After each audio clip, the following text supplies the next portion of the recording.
Catherine want to join me. Why do you want to join me, Catherine?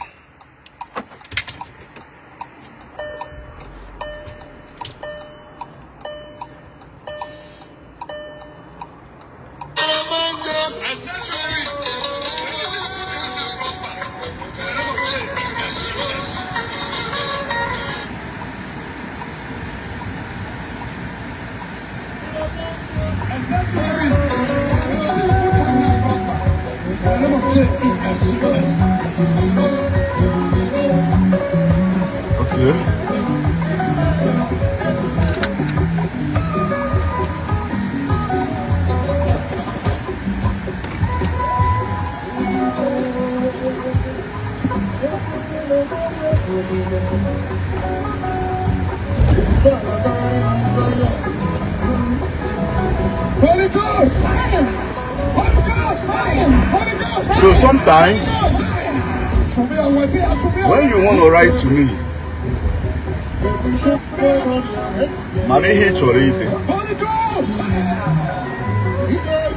for those of you now say no here, not the same thing.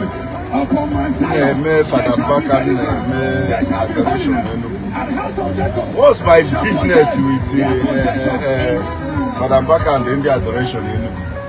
Have you ever seen me posting a video analyzing rubbish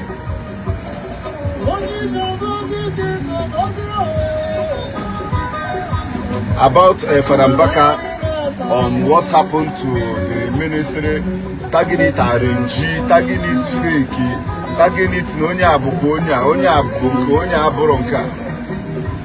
I dare any of you to show me a video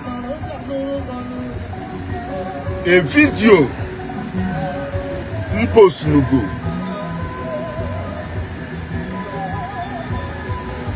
we go for them back arrange.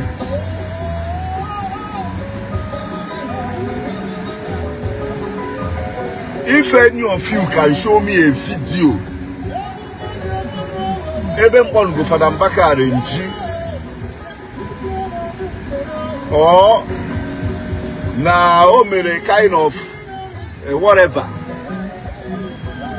may deceive people, I will give that person 1 million naira.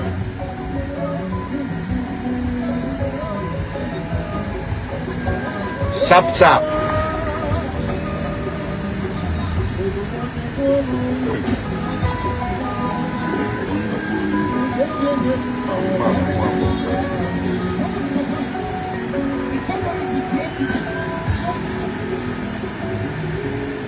When you of you go see any video, now analyze the testimony in adoration. Now I say na Farambaka Mirage, you know when you call this one, that one. I will give that person 1 million naira.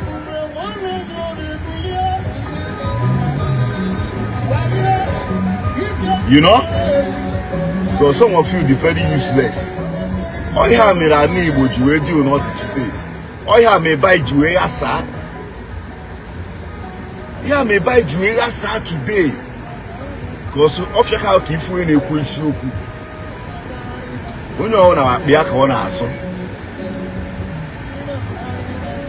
when you want to be ego. About like what I was saying yesterday. One of the worst things that can happen to any human being will not happen. Ego anachi his life. Obure goes. I can make it Ghana equals you. My brand and car can't you want me?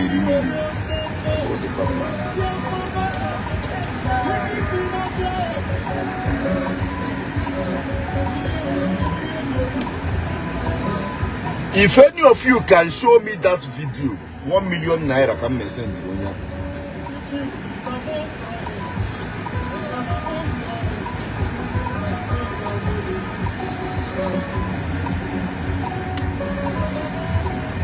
Because some of you see at the childhood.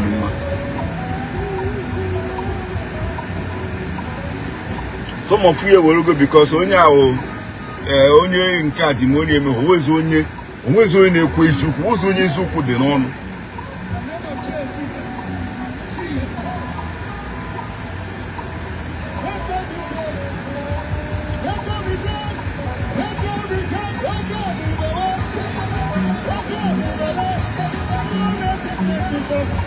The first ever video made for Mbaka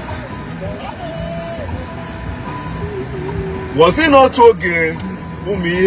After Fancha, not that. How many years ago, sir? Whether it's 2 years or 3 years ago. I can show that video. I'm match. I'm getting hearing them kuna that video that year. Or here make it. Everything kuna that video that last 2 years or last 3 years. Or here make it. Because I said that Zion ministry, adoration ministry, Father Mbaka, Evangelist Ebuka, they share same fan base, they share same supporters. I said that this thing will cause an issue. This thing get jacko. You see these two people on. If care is not taken, I said it on that video then. Here got jacko. You see these two people on. Here get create a big problem. Okay. You go for a video. Not react on some topic or trend.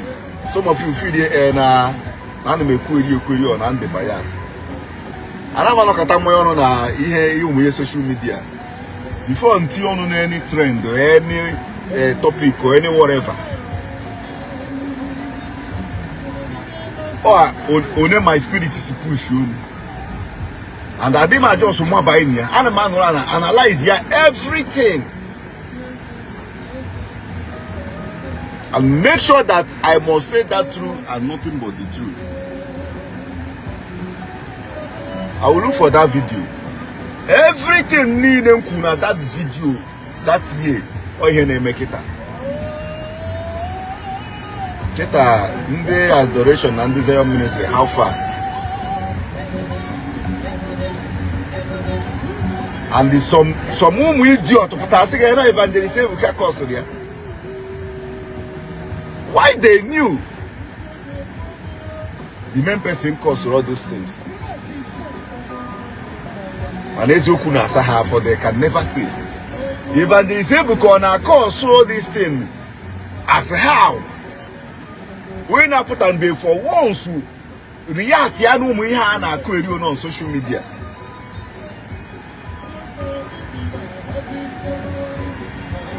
Evangelist Captain they once back Father Mbaka Ajoku, whether direct or indirect way. Or put on beho. Ways like Sina Father Mbaka Dukemenka or this one, that one, direct or indirectly. For once,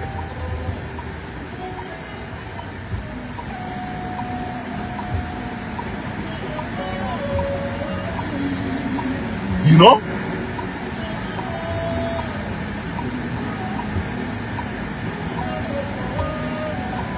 So young man attack a crackers biscuit in every Eke market day. Be cause of the issue. Go na ataya. Young man atona he cook.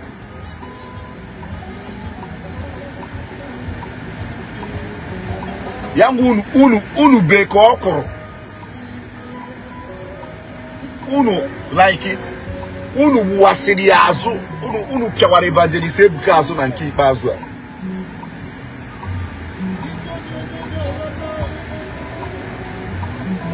Not this thing not done.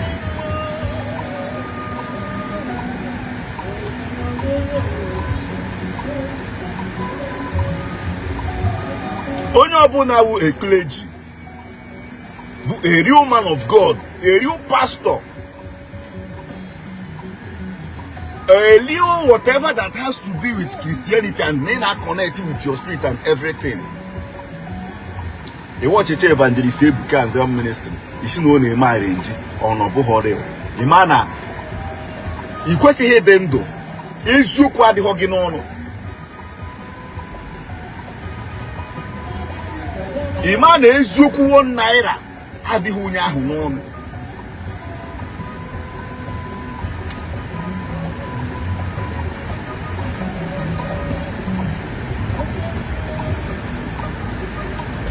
Unyo una watch Chalune Zion ministry. Through the prophet and how things are going there. You see that name marriage or not fake. Now that Chineke zirigi. Iwu ekperima. Izu kwa de hoginono as far as I'm concerned. You are not telling me anything. Yo, you na kuchi see also. Can you see about? Can you see na figures?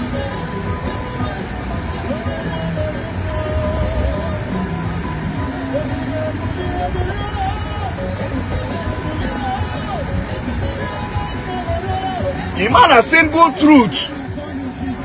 Adi hoginono. You are a deceiver. Ekwensu jigikwara ngworo.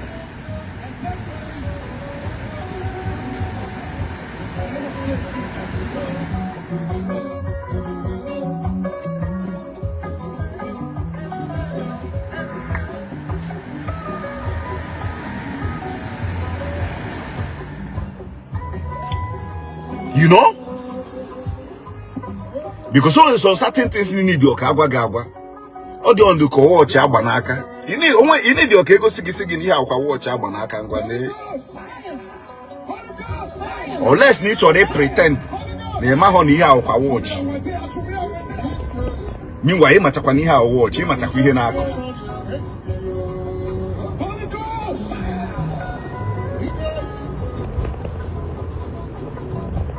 Oh, they sometimes mfumu ekperima nka na blog ro Ndigbo Adoration Ministry. All these their village amateur bloggers. Richagoro panso ka mmanu okpe mebicha ha brain after ha akuri. Sometimes they used to tag me on their video where Evangelist Ebuka used to praise Father Mbaka and was defending him and other things. They will be like, if for some of them always call my name. If for your prophet is saying this and that, don't talk like this, don't talk like that. No query. He gave man all those ones who village boy and girls. Never my hanak. You should be asking yourself if Evangelist Ebuka actually try to say all those things about him, then try to defend him, try to do some certain things because of him. Why did he come out to make such statement against him? Why?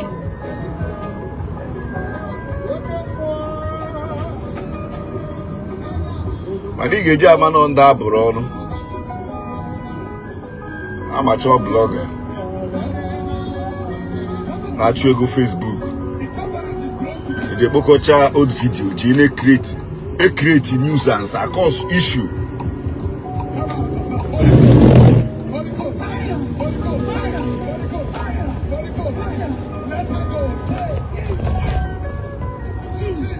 You know, I could remember the very first day make a video that the fact that Evangelist Ebuka with so much issue today was because of him. and the ne ihe men between you and the women and abuse is you. A lot of people say, nah, see this one, that one, it's not true. If not that, nah, Mama Matthias was the other day, we go here. We necessarily near, no, maka, this, that. So those of you now ranting at my DMs, sometimes I will see your messages, I will just ignore it. So one time, I have a lot of things, important things to do. And all this uselessness. I ask you if you can show me any video Mbogoro for Mbaka RNG, I will give you 1 million naira.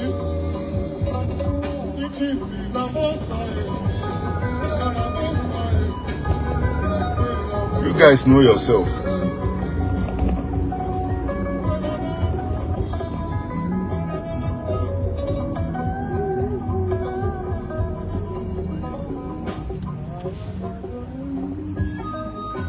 In anyi Irina na. Bam.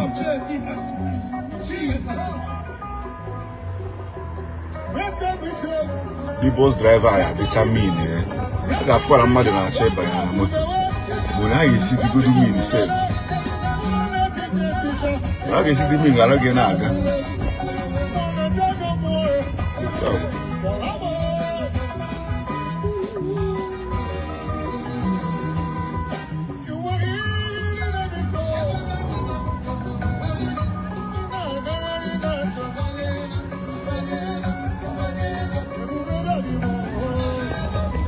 If you can come up with any video, ebe mu anka no na kwa Fada Mbaka RNG.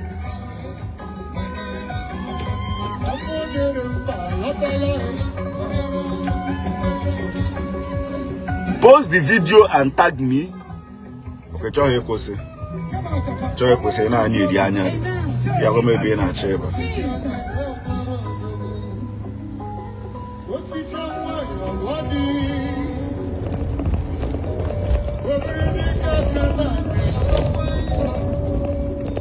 Igbo Channels TV.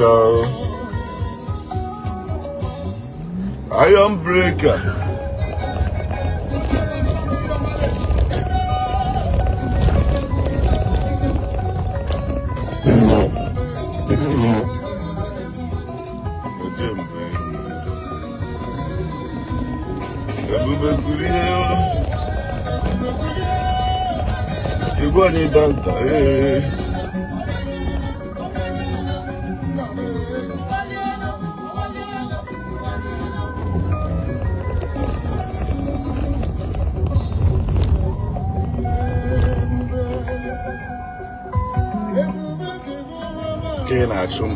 Ina achom na azuko onye anapu phone ya.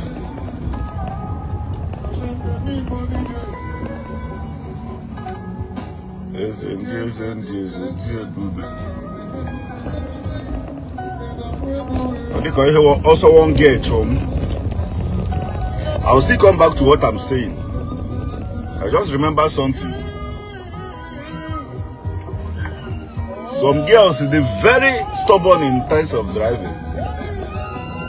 The day I was coming from Quebec City, because it's almost 4 hours drive. You know? Almost 4 hours drive. And don't worry, Sierra also here. On a Marosios, I will pitch a special route. If you didn't name my boss, if you didn't mind Yamutu, but one knows that. And those are kind of like Kareban and Naga, a big character. So that girl, boo, Nissan, one Jeep, one SUV, Nissan product. Almabodu 140, 160. We're taking those of flash, I'll go flash, I'll go kiss those of bottom. When you create your promos or here for the way. Speed in Jigo that be over in Akuchimuzo. You know? That girl, Quechiri don't know. Nah, but Nazo 140, so room Nazo 140. Why young girl like this, oh? She they keep with your job. Ndigbo couple also. Omere maka like this. Omere maka like this. Lie. That girl be quick. This man needs some nazo that just reminded me. You know? Even federal road eba eho mazi. Federal road eba water o nyaro gaba. You can imagine ebe neme na agba 140 160. 140 160. Yeah, you make imagine mmadụ na-agba 140 160 na moto. Ndị Igbo dizi ya kudi Igbo ya pụọ n'ụzọ diga ebe mu na lie na-achị ọchị o chere mụ na ya na-achị ọchị. Now watch it here from middle.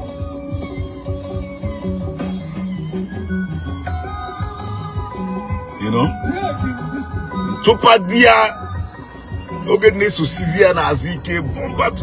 I like girls. I like women that have confidence in driving. They get with confidence in driving. Ukwechiri, I got a poroso. Okay, chupadozi ya noriana like noriana huno padia nazo. Ne di mi okuko po onuzo. Ochigidochi and yana her friend no n'ihu moto na the moto ochi bupu aka n'ụzọ obo ngafere asị ya fuck you nwa nye m ọsọ hey that girl si okay chọrọ ịma aka the girl nye m ọsọ one onye ọna mere overtake n'afọ azụmanya and ana m agbụkwa n'ọsọ ka nrute na my city. You know, me one or two things we kwado for, or that should be on Sunday afternoon, right? You know, I welcome na the wrong way.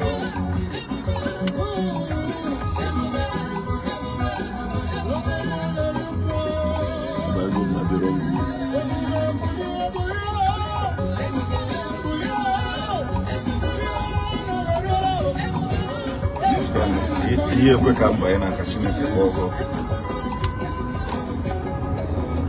More go do confidence and drive, not trust go do moments. Oh fuck, I don't go yellow, but come get the traffic lights. Abro in your motor, Patawa. You drive like you were. Go save it for him and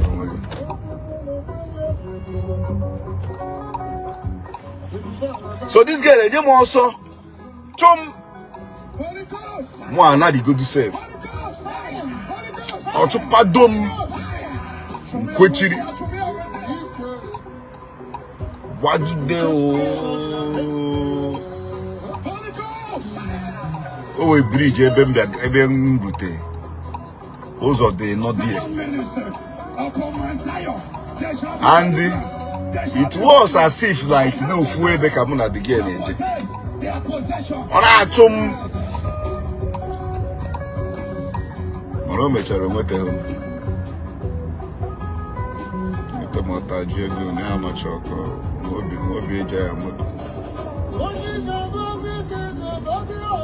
But that is by the way, as I was saying.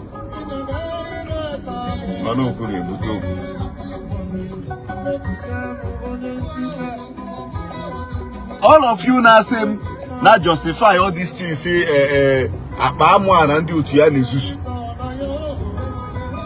the same people that you tell that they don't watch their ministry, how they interested in their ministry. But no how I catch my name as their ministry. You do see more spirit and I watch all those things. The same set of people that we always tell you that the hard watch is here one time for that one. Can't even came home. but they are the ones catch my men at the ministry. And you ask me how they managed to do it.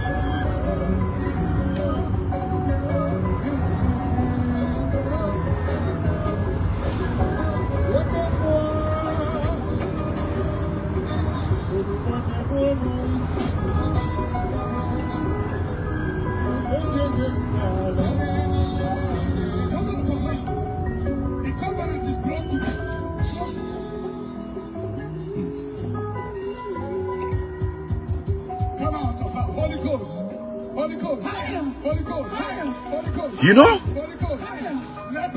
the same set of people that you always say that the Hanakwa watch you name as how they interested this one, that one. Mano Hawaka Ama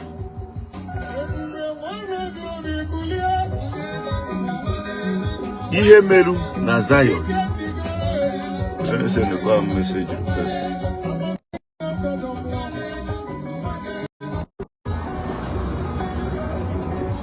Inagari na tabu, inagari na chuachabu, inagari na tomo, iko jejaba, iko jeje sautolota, do.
What are you driving?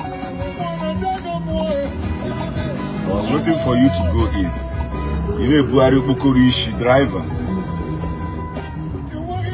I'm a more wine than I am motor.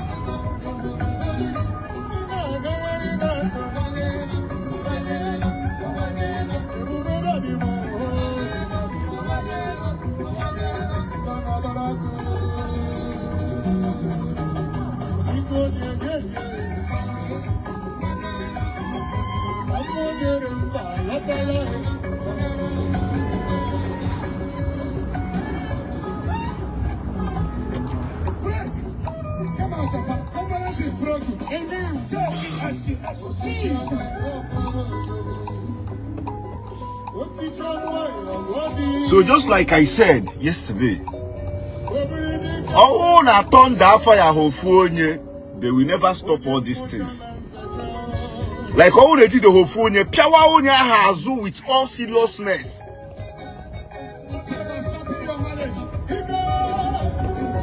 All these things will never stop.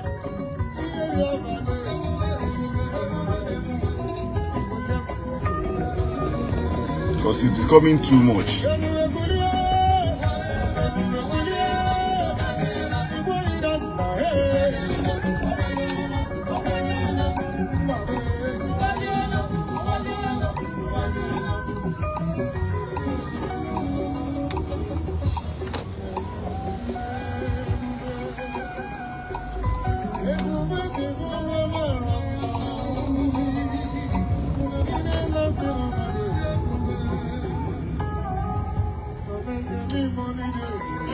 I wish I did. I'm doing okay.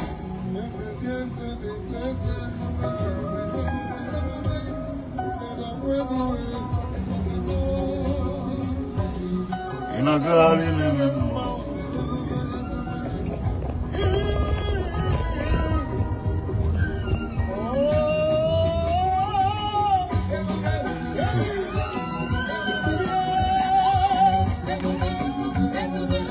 wouldn't teach you for your lesson. Others will never learn.